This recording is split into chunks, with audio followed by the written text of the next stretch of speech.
Good morning. This is Larry Jackson again. I'm going to talk on this video about my experience with guns and gun violence.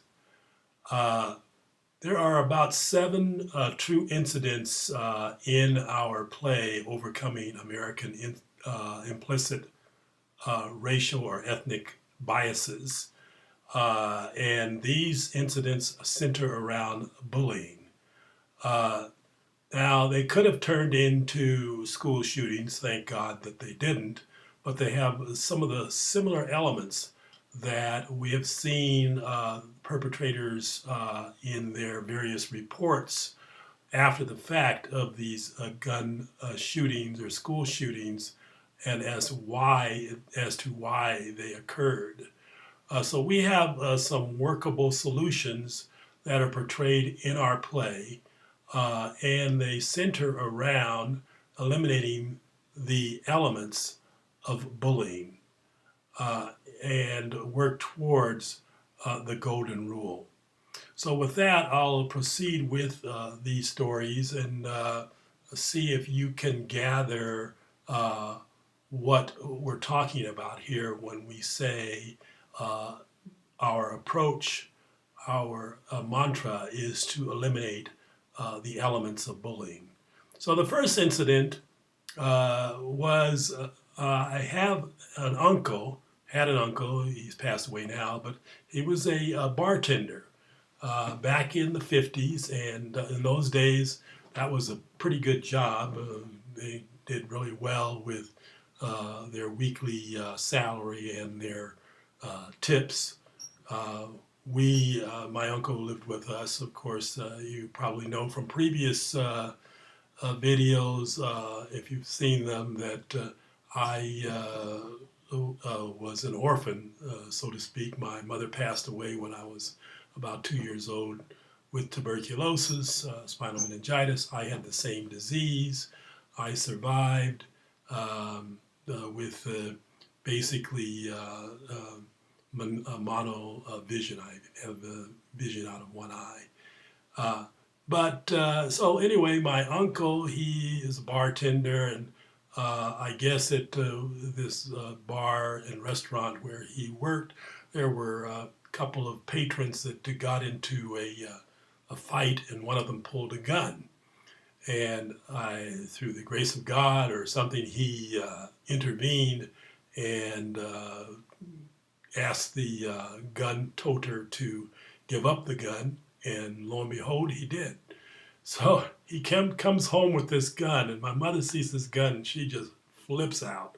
She says, I don't want that gun in this house. Get that gun out of here, blah, blah, blah, and so forth and so on.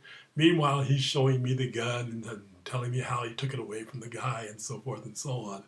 And I'm a little concerned because I've never, that was the first time I ever saw a gun other than on TV and in the Westerns, like, Gunsmoke and Have Gun Will Travel and Wagon Train and that sort of thing. It was way back in the 50s and the 60s. And so, eventually the gun did leave our home. I think it was only there overnight, and he took it back, and after the patron calmed down, he gave it back to him, and that was the end of that story. Second story, we lived in a relatively nice community. We did have a swimming pool, which in those days was quite a novel situation. Not very many people did have pools. I had a number of friends that would come over and swim on the weekends and that sort of thing. And down the street was a family that the father was a longshoreman, big heavyset guy. And it was a friend of mine, was his son. His son and daughter were a few years younger than I, but we played together, and they'd come over and swim, or I would go to their house and so forth and so on. And the boy had a bedwetting problem. He was about maybe 8 or 9, and he was still wet in the bed. But they had bought a new car. This is again back in the 50s, and planned a trip to Arizona, Tucson, Arizona. and wanted me to go with them. And we had gotten into a little dispute, and so it was questionable as to whether I was going to go. And the dispute was with me and my friend's sister. But in any event, they talked me into going, so we went to Tucson, Arizona. As part of the trip, we went to Nogales, Mexico. And in those days, I don't know if it's still true today, but in those days, you could bring a gallon of tequila over the border, I guess without any problem, per person in the car. So there were six of us. There was there were seven of us. The three of us, the kids, the mother and the father, and then the grandmother and the grandfather. So it was seven gallons of tequila. So we got back to the ranch in Tucson, and had dinner and so forth. And I and the kids, we all went to sleep. Well, we were woken up at about 2 or 3 o'clock in the morning. There was some sort of dispute. They had obviously gotten liquored up, and the father, the longshoreman guy, the big heavyset guy, decided he was going to take us and leave, take the kids and leave, the three of us. So we didn't question any. We didn't put up any offense. We just said, okay, we'll go wherever you say. And I think I was like maybe 12, and they were like 9 and 10. And so we got in the car, and he had his gun. It wasn't his gun; it was the grandfather's gun, a pistol, and he took it with us. And so we're going down the highway, and obviously the mother and the grandparents called the police, and the police are behind us now with the red lights on, and he has this gun. So he pulls this gun out, and he tells us to get down on the floor in the back seat. So, oh my goodness, and you could see this gun, and him pulling the gun going around like this out the back window. So we got down on the back floor of the back seat, and I did something which I will not tell you about now, but what we did caused him to rethink his behavior, and he took the gun back and shoved it down in the front seat between the seats in the front seat of the car, and pulled over. So when he pulled over, we didn't know exactly what they were saying outside. The cops had him outside, and they were talking to him and so forth and so on, and they took him into custody, and then we went back to the ranch, and then I think the next day we came back to Los Angeles. So that was that incident. Now, the next incident, my aunt on my father's side worked for a very wealthy person in Malibu who had a ranch. I think he lived in Beverly Hills, but he had a ranch in Malibu. And she made arrangements with him to have my cousin and myself go to the ranch, which was basically a lot of vacant land. I think a lot of acreage, maybe 20 or 30 acres or something. And we were practicing shooting. We had a couple of rifles and a shotgun, and I think we had a pistol. And so we would be shooting at cans and so forth. And the only the thing that I remember about that is my cousin had the shotgun, and he was shooting at the cans, and the shotgun knocked him off his feet because of the kickback. And so that was my experience with actual using a gun. The next experience I had was a witnessing of a plainclothesman taking down a suspect at gunpoint, and he was cussing at him and swearing at him and so forth. And I was just coming home from the store, which was like right around the corner from our house. And I walked into this situation. I couldn't believe what was going on. And I could have gotten shot even because I just walked right through between the plainclothes guy and the suspect, and the plainclothes guy is holding the gun on him and telling him to shut up and get down on the floor and blah blah blah. And I just walked by and my gosh, I told my parents about it. Whoa, they were really upset. What the heck? And then the next incident was my same uncle that brought this gun home. He and some of his friends would play poker at one of their houses and so forth. Maybe, I don't know, 6 or 8 guys would get together and they'd play poker on the weekend and gamble for money, I guess, with each other's weekly income.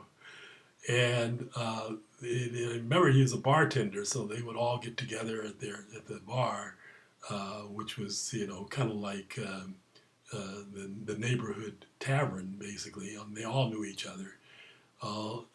Evidently, somebody got invited to the game or was told about the game and came to the game, but they were not a regular member or one of the friends. And that person left the game and came back with 2 other guys that were brandishing guns, and they held him up. And my uncle said they put the gun to his head and said, "I know you have money," because he was the one that was winning the money. And he showed me how they put the gun to his head. That was enough to scare me right there. And the police said to them that they would allow them to host another poker game. Poker games were illegal in those days. They're probably still illegal now. Allow them to host another poker game so maybe they could catch these guys. And I think they declined their offer. And then now down to the more serious parts. I'm past number 5. I have 3 more. This is later on as I became a parent, or as I was a parent. I had 8 children. And my number 3 daughter in high school comes home one day and she says, "I saw a gun in a locker." And I said, "Well, did you tell anybody about it?" And she says, "I didn't know what to do." No, I didn't say anything. So as a parent now, I'm really concerned. A gun in a locker at school, supposed to be a relatively secure and nice school. So later on, a few days later, she says to me, "Can I go to this school dance?" And I'm thinking, wait a minute, aren't you the one that just told me that you saw a gun in a locker at school? And I said, "Well, let me think about it. Let's see what we can do to make this happen." So I called the sheriff's department and I told them, reported what my daughter had seen and so forth. And they were familiar with the school. It was a relatively nice school, what we considered to be a safe school, public school. And my children, by the way, went to both Catholic schools and public schools at different times in their lives. And I'm talking to the watch commander. At that time was a lieutenant, and he advanced to captain later on. But and he's debating now what my request is. I'm saying what I want is a marked car and 2 deputies at this event, so I can tell my daughter that it would be safe enough for her to go to this event and this dance. And he's arguing with me, "Well, you know how much overtime that's going to cost and blah, blah, blah, and so forth." And I said, "Listen, how much overtime will it cost if someone gets killed at this dance? How many deputies would you have there at that point? And not to talk about the person that loses his life, but don't you think it would be more appropriate if you had a preventive measure there?" And so he agreed. He finally agreed after we talked, and he said, I'll see if I can get 2 guys to go voluntarily, blah, blah, blah." So my daughter then goes to the dance, and there's three couples, her and her date, and two of her friends and their date. So there's six kids in the car. And they pull into the school, and they're at the gate, because I asked her afterwards how things went. There at the gate was the sheriff's car, two deputies armed, and right behind my daughter's car with the three couples in it comes a lowrider car. As soon as they saw the deputies, they turned around and left. So I called Lieutenant back the next day, and he says, "Oh, how did it go? How did it go? I got the guys there," and I said, "It went really well, but there's something you should know." And I told him what happened, and I said, "The fact that you got those deputies there probably saved some kids' lives, because those guys that in the car turned around and left, and the only reason I could think of that they turned around and left is they probably had a motive to doing something that was not appropriate, and so that probably saved some people's lives." Now the next thing, number 7, same daughter. There was a family that lived down the street from us who had 4 or 5 children, all by 4 or 5 different fathers, and they were financially challenged, I would say. And the oldest boy, who was a classmate of this daughter that I just talked about, decided that he was going to have a party, and he was going to charge people to come to the party. I don't know, $5 or $10 or whatever it was. And again, my daughter asked if she could go to this party, and I said, "Yeah, we know the people. We know that they're having problems." They had 2 little kids, maybe 4 or 5 years old, that would appear at our door periodically and appear to be hungry. So I would have my wife feed them. I said, these kids, they look hungry, they act hungry. Give them something to eat. So you should make them a meal, and they would eat every bit of the meal. That's how hungry they were. Anyway, he has this party. He invites all the people that he knew at the school. And so there was a gangster that showed up at the party. Another kid, he's probably, 16, 17 years old. And he's brandishing a gun. So kids being kids and not being smart, this one boy, 16, 17-year-old boy, threw a beer can at this kid with the gun. And yeah, they had beer there when they're not supposed to have beer, but they did. And that was one of the conditions I had told my daughter. I said, no alcohol, make sure there's no alcohol. Well, not much you can do when you're at home and they're having the party there. Anyway, when he brandished this gun and this other kid threw the beer can at him, he pointed the gun at this boy's girlfriend. And he pulled her away behind her, and the kid shot the gun and hit this boy in the eye, and the boy died. So that was that experience. And it took a long time for the community to get over that. And this again was a nice community, not a rough area, gang type area, but that's what happened. Now, number 8, as you know, I have taught religious education for 20 years to a number of different grade levels. I directed a high school program, which was 9 through 12. Most of the time I taught 8th grade, which nobody wanted to teach, but I was successful at teaching it, and a lot of fun with the kids, and they liked my program and so forth. And just recently I finished a confirmation class for 6th graders. Anyway, there's one 8th grade class, and I've probably talked about this in some of the other videos, this class, because they were quite rambunctious. But there was a boy there I'll use the name of Tommy Garcia. That's not his name, but that's the boy that I'm talking about. Nice kid, a baseball player. He was a little rambunctious. He would clap loud at events where there were where there would be applause. His applause would be overheard by everybody else's.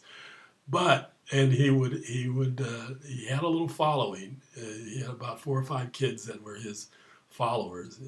And as I said, I think he's a baseball player, and he would act out occasionally. But all I would do is call his name, and he would shape up right away. Yes, Mr. Jackson. Okay. His followers didn't shape up as much as he did, but he was very respectful. But he was again allowed and uh, kind of out of control on occasion.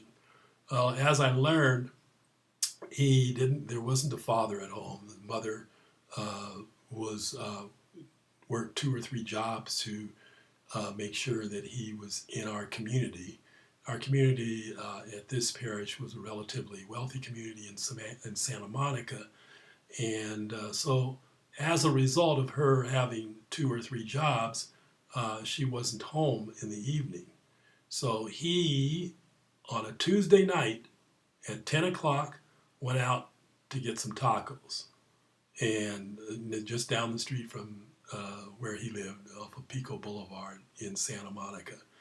And somebody thought he was a gang member and shot at him. They hit him in the head at 10 o'clock at night, and at 10:30 he was dead. And that happened after my class. He was an 8th grader at 14 years old. The next year he was 15 years old, and that's as long as he lived, 15 years. Sweet kid, nice kid, baseball player, a little rambunctious, and that's what happened. So those are my experiences with guns and gun violence.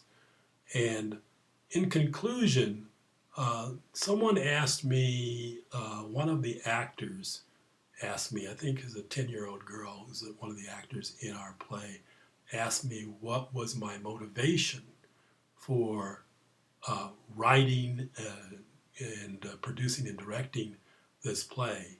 And when I look back on it, that's it. It's the elimination or the try to reduce or stop this violence that is directed towards our children. That I told you my experiences. They're nowhere near the experiences that the kids are going through today. And I think it's time. It is time, it's past time to put a stop to this gun violence. Now, I'm not an advocate of eliminating the Second Amendment. There are a number of people who put up false statements because of their political beliefs that anybody that wants to stop gun violence is against the Second Amendment, and that's just not true. I believe that people should have a right to own their weapons to protect themselves. I don't think you need an AK-47 or an AR-15 automatic rifle or gun that shoots off, 50 rounds a minute or whatever the number is to protect yourself. And then the arguments for that are, well, if the gangsters or the bad people have them, we should have them too. And my answer to that is, so what's going to be next? You're going to get a bazooka or a rocket launcher, a grenade launcher to fight off people who you think are going to try to harm you? Let's not get ridiculous. Let's stick to what you may need is maybe a pistol or a rifle if you need to protect yourself. Also, this idea of registering bullets might be a good idea. If you're buying bullets and those bullets are being used and they're registered so that we know where the bullets came from, that may be a good way to curtail or stop or this continuous wave of violence. So with that, I will encourage you to subscribe to our video, our movie, Overcoming Ethnic Implicit Bias. It does have 65 actors or more from ages 6 years old to senior citizens. In it, these actors come from all races. They come from many different countries of origin and a number of different religious traditions. It is, I think you'll enjoy it. It is going to be distributed to all the schools at no cost, given we get the sponsors that will underwrite this program. And that looks like it's going to a successful route. We have some major sponsors, major corporations that have expressed a good deal of interest in the program. We're going to be wrapping that up at the end of April and making it come to fruition in May. And this program will be presented hopefully to all schools in the United States on a free basis with the participation of our sponsors, and that will be the beginning of putting an end to this school violence, workplace violence, shopping center violence, venue violence, so that the United States becomes more in line with a lot of other countries across our globe to stop this senseless taking of life. So with that, thank you for listening. Have a nice day.